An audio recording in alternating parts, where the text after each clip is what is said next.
So, servo 3. So, start din, tas mag-input tayo ng may servo attach 9.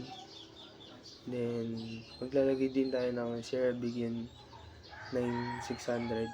Yun yung input natin dun sa unang code, sa unang ano niya. Tas sa loop niya, naglagay tayo ng if, naglagay tayo ng decision na if si serial is available is greater than to 0, int angle serial is parse int. So, pag daw si serial available is greater than to 0, magto-true siya, tas i-output niya si may server right angle.